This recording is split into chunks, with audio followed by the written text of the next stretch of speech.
and we'll be doing dividing the number and also checking to see if we got correct.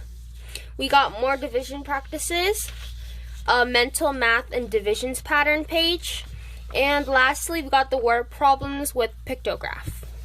Alright, so on the very first page, number 1, we have 58 divided by 4, which we could also write as 58 divided by 4 outside of the house because we're dividing this number by 4.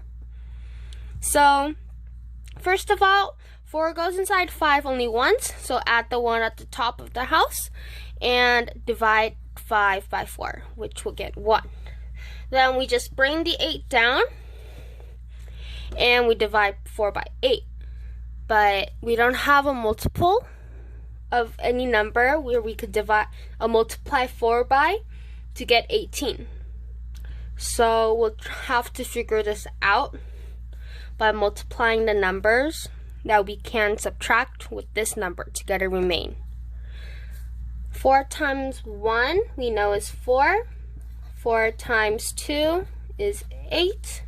4 times 3, is 12. 4 times 4 is 16. And we could see that we're getting close. 4 times 5 is 20. Alright, now, 4 times 5 is too high of a number to divide by 18. So we know that we're going to have to use 4, because 4 times 4 is 16, and 16 is a number that we could divide by 18. Subtract by 18. So, add the 4 here.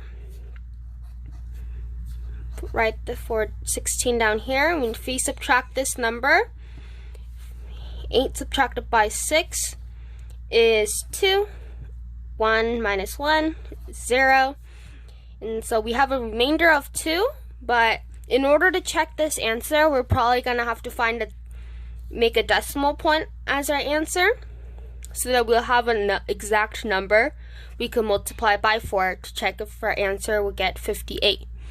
And so we'll add a decimal point here and write a 0. So we'll have to bring the 0 down here, and this number will equal 20. And we know that 4 times 5 equals 20. So we'll write the decimal point up here, write the 5, and 4 times 5 is 20. 20 minus 20 is 0. So our answer would be 14.5. And we gotta check if 14.5 times 4 is 58. So separately on this side, 14.5 times 4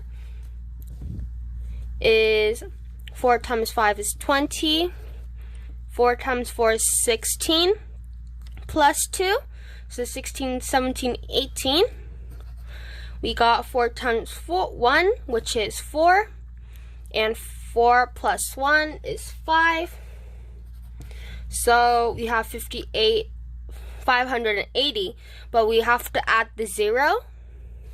So if you put one place over and add the 0, our answer is 58. So we checked that 14.5 is the answer for 58 divided by 4. Alright? Now on the next page, we have more division practices. We'll just go over number 1 again. We have 52 divided by 7. We're dividing 52 by 7. And so we're going to add 7 outside of the house and 52 inside of the house. Now we don't have a number we can multiply by 7 to get 52. And we can't subtract 7 by 5. So we're going to have to multiply in order to find a number that might be less than 5. We could subtract with 52. And so I know that 7 times 6 is 42, and so we'll start from there. Next number, 7 times 7 is 49. And 7 times 8 is 56. But we're going to have to stop here because 56 is greater than 52, and we do not want the number greater. We want the number less than 52 that we could find to subtract, and that would be 49. And so we'll add the 7 here. We'll subtract this by 49. We can't subtract 2 by 9, so we're going to bar out 10 from that side, which decreases this to 4. So now this is 12. 12 minus 9 is going to be 3. And 4 minus 4 is 0. So our remainder is 3. And it says we need to find our quotient. And our quotient is the remainder. And so our answer is going to be 3. Okay? Alright then. On the next page, we got the mental math diversion patterns. First problem, we got 560 divided by 7 and 5,600 divided by 7. Now we know with multiplications that if we divide the numbers together, we could just add the zeros at the very back end. And so that's what we will do. 56 divided by 7. We know from our previous page that 7 times 8 is 56. So we know that our answer is going to be 8. So we just need to add that on the top. And 56 minus 56 is 0. So we know that our answer is 8. But we got the 0 over here. So we're going to have to add the 0 at the end of 8, which is 80. And to check our answer, we could do 80 multiplied by 7. 7 times 0 is 0. 7 times 8 is 56. And 560 is what we have divided by 7. So we know that this answer is correct. And also for this one, we have 5,600. But this is 56 right over here, and these two are just zeros. So we'll also be multiplying 56 by 7, which is 8. And so we write the 8 down, and we add the 2 zeros. And once again, we could do 800 multiplied by 7 to check our answer.